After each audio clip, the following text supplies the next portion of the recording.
Turn on the news tomorrow morning and you'll hear four numbers. The DOW is up, the S&P is down. The NASDAQ is mixed, and the Russell 2000, well, they usually don't even mention that one. Here's the thing, nobody tells you when you're starting out. Those four numbers are measuring four completely different things. And one of them is measured in a way that honestly makes almost no sense. By the end of this video, you'll know exactly what each one tracks and which one matters for you, which one actually matters for your portfolio, and which one you can mostly ignore. Let's get into it.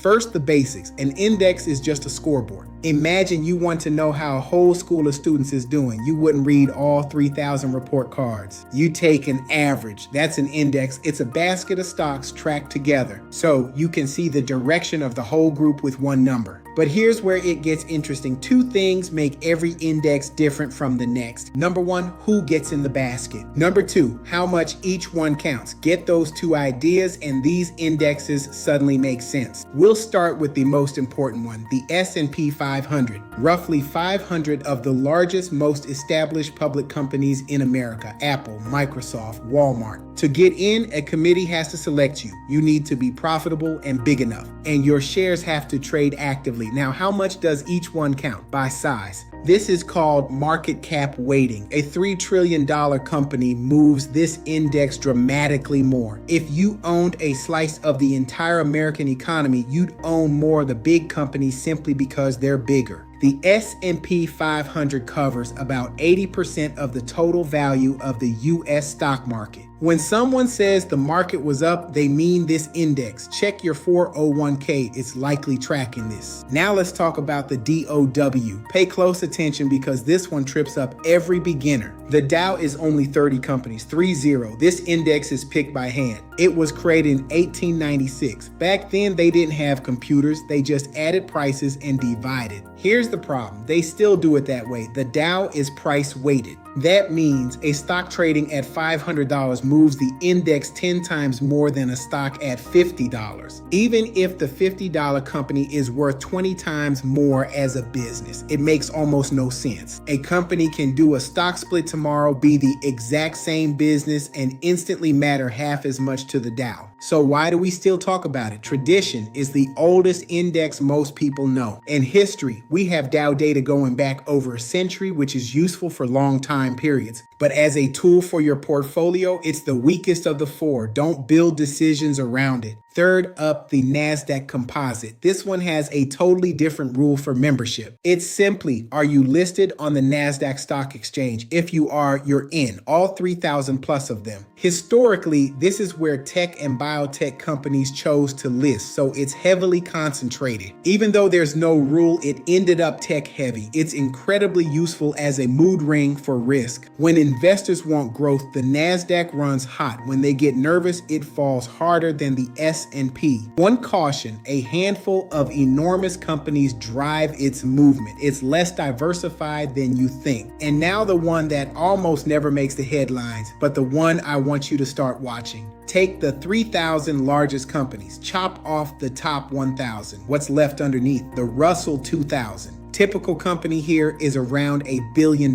Names you've never heard of, regional banks, local manufacturers. So why should you care? Because small companies behave differently in two important ways. One, they earn most of their money right here in the US. Small caps live and die on the American economy. Two, they carry more debt that adjusts with rates. When rates rise, their borrowing costs bite immediately. The Russell 2000 is like a stress test for the domestic economy. When it's climbing, that's broad strength. When the S&P is hitting records but the Russell is going nowhere, that gap says the gains are concentrated in giants. That divergence is one of the most useful free signals in the market, and almost nobody on TV mentions it. All right, let's lock this in with the simplest version. Follow along. Dow 30 names, price weighted, S&P 500. 500 large companies, size weighted, your default benchmark. NASDAQ, tech-heavy growth appetite. Russell 2000, small companies. Your read on the real economy. If you're just getting started, focus on the S&P 500. That's what your investments are likely measured against. Glance at the NASDAQ for the mood. Check the Russell to know what's happening beneath the surface. And when the Dow makes a headline ask which stock moved and was it just a price jump, that's the big four, not complicated, just never explained properly. If this cleared things up, hit subscribe. Next week, we're going one level deeper. Why the S&P 500 might be less diversified than you think.